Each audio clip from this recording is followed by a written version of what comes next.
Now I want to go to the movies after seeing that. Well, Quentin Tarantino action. I was going YouTube, Scarpad's domain, just popping on here.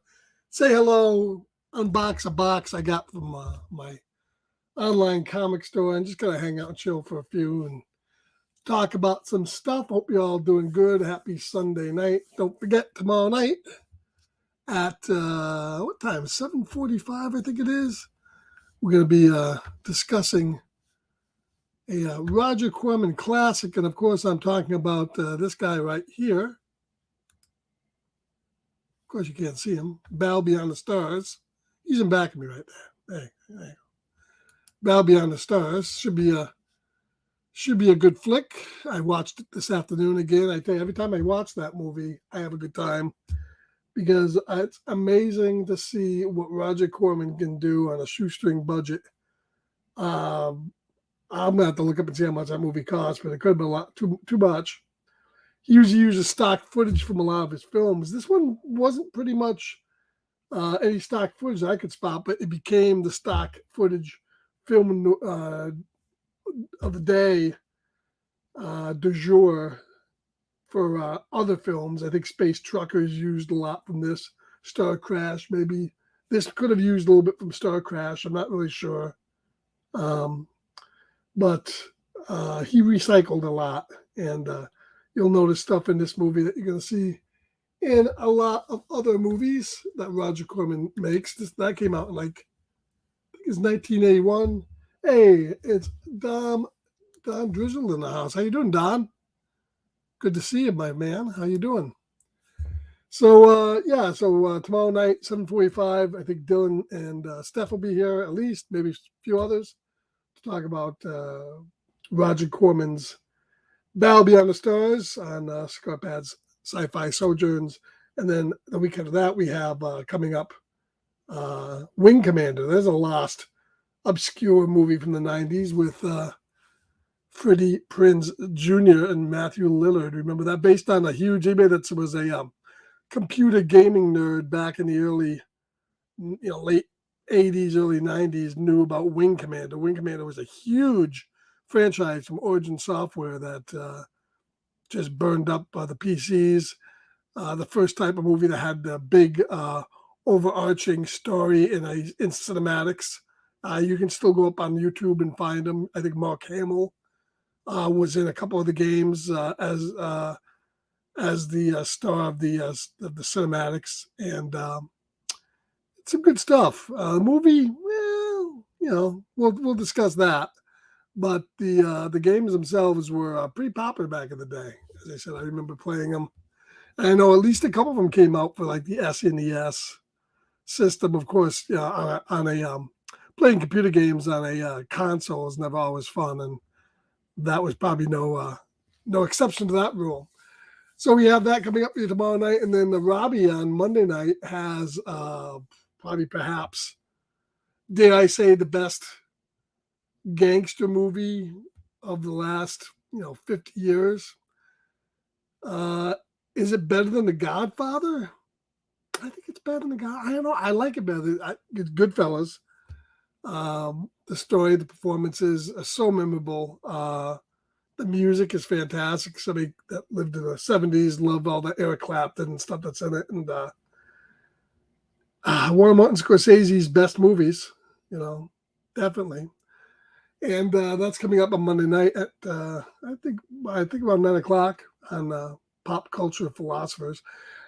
And they just announced, actually, I think it was last week, they're coming out. Criterion is coming out with a 4K set of another Martin Scorsese, dare I say, gem from 1981, I think it was. One of my favorite movies. It's not everybody's. It's After Hours with Griffin Dunn. I love that movie. It's so quirky. It's shot so incredibly well. It's a Martin Scorsese film that gets forgotten. It hasn't even been on video attainable for the last few years, and now it's coming out in a 4K Blu-ray set from Criterion. Of course, Criterion stuff is kind of wackily priced. I think it's coming out like $50. I'll wait for the half price sale. I'll pick it up. Of course, I just bought it on like a Region 2 Blu-ray, so naturally, as soon as I do that, they're going to announce a 4K. As soon as I buy anything on anything, they announce a 4K. And that's kind of why I'm kind of going with mostly 4Ks from here on out, unless it's something I absolutely cannot see them coming out with on 4K. And what's that going to be these days? I mean, I would have never thought pre-pandemic that we would be anywhere with 4K. The format was kind of floundering. Its death was pretty much pronounced. And after the 2 years, man, stuff's coming out on Blu-ray, on 4K Blu-ray that I never would thought. Obviously from a lot of, boutique studios like Vinegar Syndrome and Arrow, but still, Burial Ground, my favorite movie, Burial Ground, is getting a 4K. Invisible Maniac that we just reviewed last night on Dylan's horror show, got a 4K Blu-ray from Vinegar Syndrome. So the sky's the limit. It's right now. I think it's only being held up by getting time at the 4K replication plant is the only criteria whether it's going to get a 4K or not. Unless, of course, you're a Universal film, and then, of course, you probably won't get one like Cocaine Bear, which I was really impressed by Cocaine Bear. I didn't think it was going to be that good. It was entertaining, and of course, that's not coming out, at least for the time being, here in 4K. It is getting a Blu-ray release. Unlike other Universal films, like, things like Barbarian, actually, is Barbarian Universal? I think it is. And that didn't get a 4K. Is it, or is that 20th Century? Maybe 20th Century Barbarian. So Universal puts stuff out, but they're really lagging on the 4Ks. It's getting a 4K release overseas, and I'll be picking up that one, I think. Renfield is another Universal movie that just came out. I loved Renfield. No spoilers, but the performance is fantastic. Nicolas Cage is great. The other man, I think his last name is Holt. Is it Nick Holt? Was really good. The effects were phenomenal. Some of the prosthetics they put on Nicolas Cage, and just Nick Cage. He really puts himself into every role. And this movie really respected, even though it was kind of a comedy horror film, it respected what came before. There's some Forrest Gump-like trickery to get Nicolas Cage and some of the old Bela Lugosi Dracula footage that just really sells it. They obviously, Chris McKay, who directed that movie, is a huge fan, I guess, and maybe he can come back and do some more Universal stuff, because I didn't care for The Invisible Man. The Mummy with Tom Cruise was terrible, and maybe this will finally jumpstarts Universal's Monsters homages. We'll see what happens with that. But it's worth seeing in the theater, and I'm sure it'll be on video within the next month or two. But it's worth seeing in the theater if you got nothing else better to do. It's worth seeing that movie. Of course, next week we got Army of Darkness. Army of Darkness. We got The Evil Dead Rises coming out. That's going to be pretty far from Army of Darkness from what I can see in the trailers. And that looks interesting. And I'll be going to see that on Friday. So I hope you check back in and give my comments on that. I think Dylan might even be doing a show, maybe, possibly. Or somebody will be doing a show based on The Evil Dead Rises and get some impressions out there. If enough people go see it, we shall see what happens. So, got popped in here tonight. I got a box from my online distributor choice, which is Discount Comic Book Service. They've done me pretty good. And I got some books over here. I'm not even sure what's in the box. Maybe nothing, maybe something. I'm going to show off. I just thought I'd pop in here and chat a little bit before, as I said, before tomorrow night's show. But let's take a look real quick what I have here. Looks like we only have a couple of things. That's interesting. Basically books. So what we got here, let's see. I thought this was a rather good deal, and I like this. This is like $26. I think I paid for this $25 for a hardcover version of Marvel Secret Wars. And I love the cover. Of course, that's the cover of the That's the cover of the original comic, I believe, or a variation on it. Yeah, it's number 1. And I want to read this again. This is a great, great book. Marvel Superhero Secret Wars. And there's all the comics, all the covers. I guess they do say this is an omnibus. Probably the thinnest omnibus I think I've ever owned. So yeah, this was So this was a pretty good deal. This was a $75 price tag on this. It's kind of crazy. $93 in Canada, even crazier. I have a few omnibuses, usually a little bit thicker than this. Of course, this was only a 12-issue series, but it looks like they've added a few other things in here. So, but for $26 on sale, I think most of the omnibuses are at least half price or close to 40%, 50% off. That's why I get them up there in Discount Comic Book Service. But this was on sale for $26. I thought a really good deal. And they had an Alex Ross version of this cover, I believe, with just the same image, but kind of updated. Now, in addition to the 12 issues of Secret Wars, this has, it looks like, an issue of Thor. Oh, here we go. So it has, Marvel Superheroes, Secret Wars 1 to 12, Thor 383, She-Hulk 2004 number 10, and What If 89 number 4 and number 114. So just a few more comics in the original run. And I think I do have all 12 issues of the original comic. But it's nice to have it collected. So you can pull this out anytime to read it. I will be doing so. I want to read this Secret Wars. I love omnibus. Man, I had a bookcase full of some omnibuses, mostly Batman stuff. And the stuff is huge and heavy.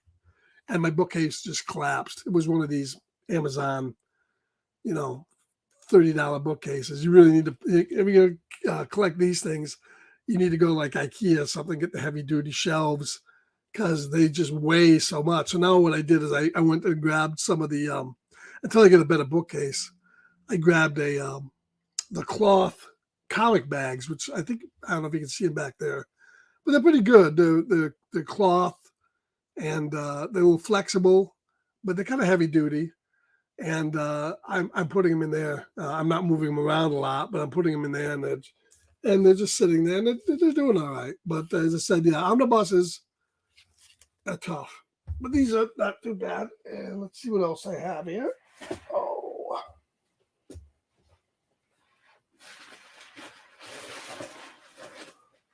Another one here. This is Superman and Batman Generations, John Byrne. And I like John Byrne. John Byrne has done a lot of interesting comics. I guess, a lot of people like him or hate him, but he's done interesting runs on Marvel and DC. And of course, he's done a lot of Star Trek stuff. He put out those New Vision books, and he's written a lot of Star Trek stories as well. So John Byrne, I've been pretty used to for reading for quite some time. So let's see what this has in it here. This was also on sale. This was a $75 omnibus. And so we're getting, it collects John Byrne, Superman, the Man of Steel, entire epic saga. So we're getting Superman and Batman Generations 1, number 1 through 4, Superman and Batman Generations 2, 1 through 4, and Superman and Batman Generations 2, or 3, 1 through 12. And I don't think I've ever read these. Or if I did, I read them a long time ago. I like that cover. Check that out. It's pretty cool. The cover back there. back up there. Okay. So what do you think? Pretty nice. There's the back. And I think I got, I think that's about all I have, actually. Shipped to me. Yeah, that's it. Yeah, so actually that Superman and Batman omnibus was $24 on sale. That's a $75 book, and Secret Wars was $26. So pretty good. I try to get them on sale. Of course, the thing with omnibuses are they sell out quite a bit. I picked up the Defenders one that came out. I think the new Defenders omnibus is coming out in July, I believe. And then I have an Avengers, the re-releasing the Avengers first omnibus, 63 series. I think it's going to have the first 50 issues or so in it.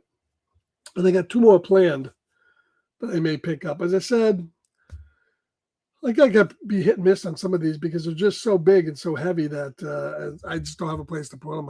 As I said, I'd like to get a nice bookcase belt that would be able to hold all of them.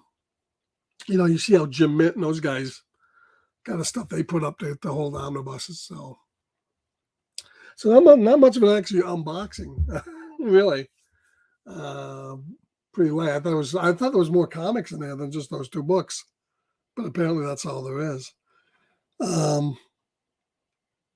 So what's up again for this week? So this week we're going to be doing tomorrow night Battle Beyond the Stars, starting at 7:45, and then following up the following week, the last week of the month, with Wing Commander, the Freddie Prinze Wing Commander. Then coming up in May,